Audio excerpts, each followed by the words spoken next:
Détails sur Peugeot.fr. Bon réveil tout le monde, attention, Etiran arrive. Vous allez peut-être gagner l'iPhone 10R et la PS4 Pro. Oui, double hit, énergie, juste après l'actu, 7h30 sur énergie.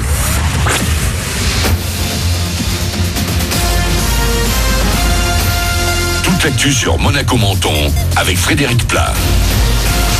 Bonjour, jusqu'à 38 degrés prévus pour ce week-end dans les Alpes-Maritimes, 37 pour aujourd'hui. On aura un peu moins chaud sur le littoral avec 32 degrés à Rôtir sur les galets, 26 pour commencer ce vendredi. Et dans le ciel que du bleu, un grand soleil, toujours une petite menace de pluie ou d'orage pour demain et dimanche sur les reliefs. C'était la météo sur Énergie avec La Trégo, votre restaurant les pieds dans l'eau, Port de Plaisance, Cap d'Aille.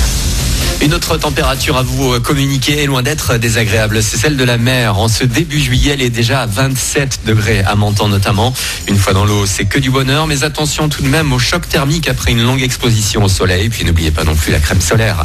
Serviette contre serviette, les plages de la Côte d'Azur vont être prises d'assaut ce week-end avec une première sérieuse vague de vacanciers qui va débarquer. Premier week-end de départ en vacances avec du monde attendu également sur la route. C'est entre 17 et 20 heures que ça devrait être le plus chargé ce vendredi sur la 8 depuis Aix vers l'Italie. Avant de partir en vacances, une attente interminable pour les candidats au bac. Dans 3h30, les résultats vont tomber pour l'Académie de Nice. Tout le monde devrait savoir s'il est ou non bachelier. Compte tenu de la grève des correcteurs, le ministère de l'Éducation nationale a prévu de se baser provisoirement sur les notes de contrôle continu. L'actu, c'est également un incendie qui s'est déclaré hier dans les Alpes-Maritimes. Ça s'est passé dans la vallée du Paillon à Lucéram.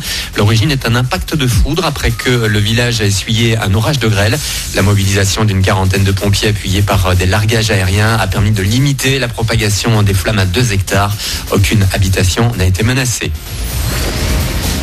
Pour eux, c'est la fin des vacances. Les braqueurs de la Casa des Papel reprennent les armes dans 2 semaines pour une 3e saison sur Netflix. Le professeur va de nouveau convoquer son équipe pour faire libérer Rio. Le jeune geek de la bande a été rattrapé en pleine cavale. Nouveau plan, nouveau personnage, mais aussi un revenant, Berlin, que tout le monde croyait mort. L'acteur Pedro Alonso est ravi de remettre le masque et il nous promet un final détonnant.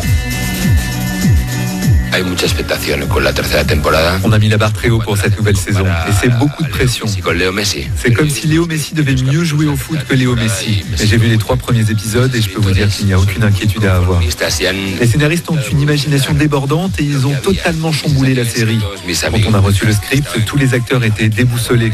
Nos personnages ont profondément évolué. Il a fallu se les réapproprier. Certains ont eu un peu la migraine, mais on a adoré relever ce défi. L'équipe n'est pas du genre à se reposer sur ses lauriers. Une interview de Mathieu Mazzona il y a quelques semaines au Festival Télé de Monte-Carlo, la Casa des Papel, 3e saison, à découvrir le 19 juillet. Voilà pour votre actu. Il est 7h33 sur Énergie Monaco Menton. Très bon début de journée à vous avec le 6-9 de l'été.